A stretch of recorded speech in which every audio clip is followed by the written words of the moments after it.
Paljon on tapahtunut, todella paljon. Tämä pohjoinen alue, jossa me nyt ollaan, niin täällä on Gideon toiminta juurtunut ja kasvanut ja päässyt nykyiseen laajuutensa niin viime vuosikymmenien aikana. Aikaisemmin tämä oli niin, että täällä ei ollut oikeastaan juuri mitään. Että olen saanut olla mukana tässä kasvussa. Kiitän siitä Jumalaa. Gideon toiminta sujuu todella hyvin Suomessa. The first Gideon camp was established in 1951, but it began in the wartime. I think we are a very unique area.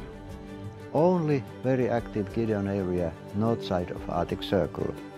Nowhere in the world there are area with 6 camps north of Arctic Circle. That's why I say that we are Arctic Gideons. We have very, very wonderful brothers and auxiliaries in Finland. I have seen wonderful moments and wonderful ministries in Finland.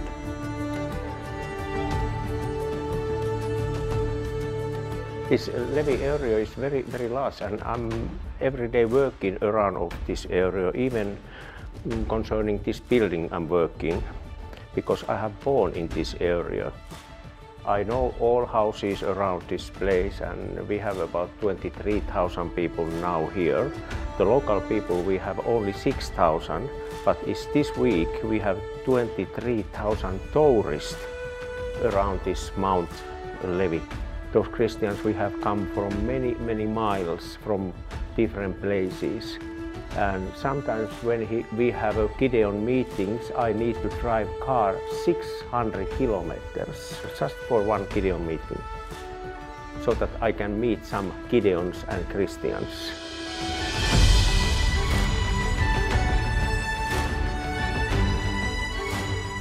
If you are active in prayer meetings, I think you will be active in other also.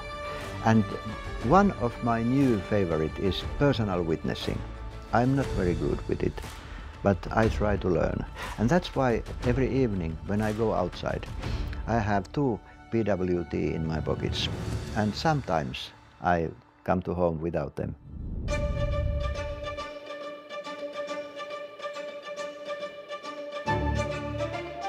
No sittenkö nämä on ollut tämmöinen ja pienestä pojasta semmoinen menevä ja hiihtäjä ja pyöräilijä, niin minä kiersin sitten monessa paikassa ja minulla oli uusia testamentteja matkassa ja jain niitä ja sain hyvin paljon semmoisia kontakteja, että pääsin seurakuntiin ja jopa kouluihin vierailemaan ja jakamaan kirjoja. Ja tällä tavalla tämä monelta alueelta Gideon työ on niin kuin minun työn kautta sitten käynnistynyt. While I have been a Gideon with my wife, I cannot imagine the situation without that now, because it has strengthened our marriage. Every time when you go to Gideon ministry, it is an adventure. Who is the people God will lead to you? And then adventure is go to the distributing schools, hospitals, and there is many, many funny moments. No problems, but adventures.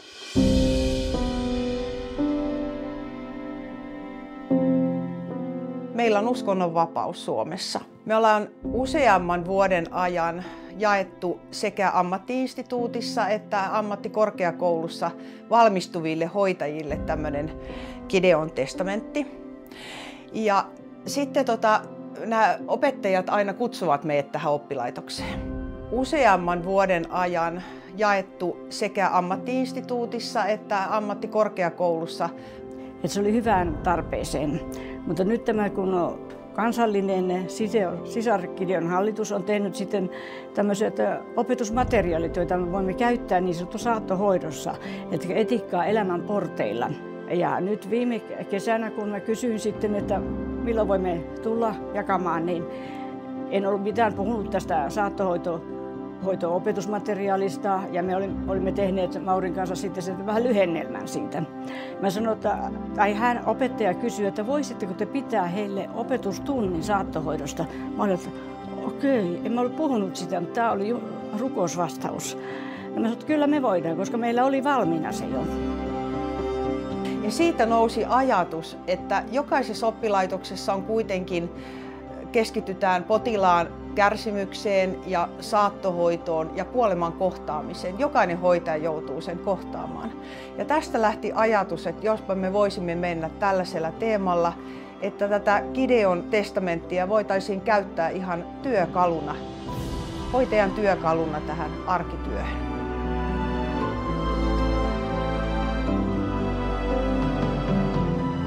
Sitä, että tämä hoitajatestamenttia, niin silloin meillä yksi esimerkki, että hoitaja oli hoitamassa ihan tämmöistä saattohoidossa olevaa potilasta ja sitten oli hirveän hermostunut ja hätääntynyt tämän potilas.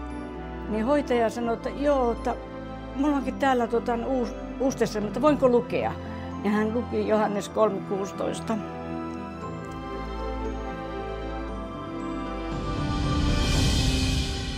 Ja sen jälkeen hän kysyi potilaalta, haluatko sinä ottaa vastaan Jeesuksen? Sanoin, että kyllä. Niin hänkin, sairaanhoitaja sanoi.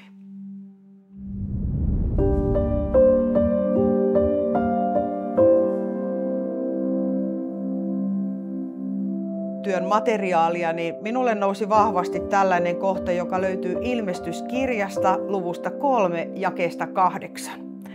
Minä tiedän sinun tekosi, edessäsi on nyt avoin ovi, minä olen sen avannut, eikä kukaan voi sitä sulkea. Sinun voimasi ovat vähäiset, mutta sinä olet ottanut sanani varteen, etkä ole kieltänyt nimeäni. Tämä on Jumalan työtä. Jos Jumala avaa jonkun oven, niin me voidaan käydä siitä turvallisella mielellä ja luottaa siihen, että ei ole meidän voimastamme kiinni, vaan Jumalan voimasta.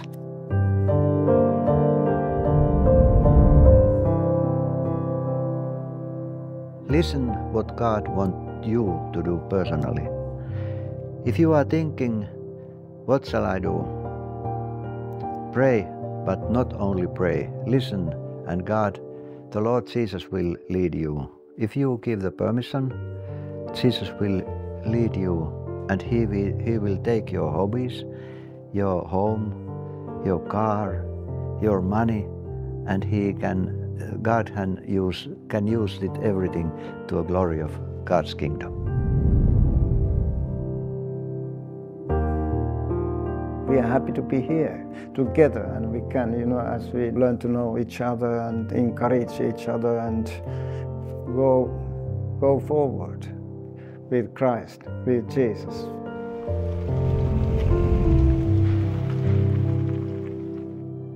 We don't know when Jesus comes back, but we must do work. Harvesting is waiting.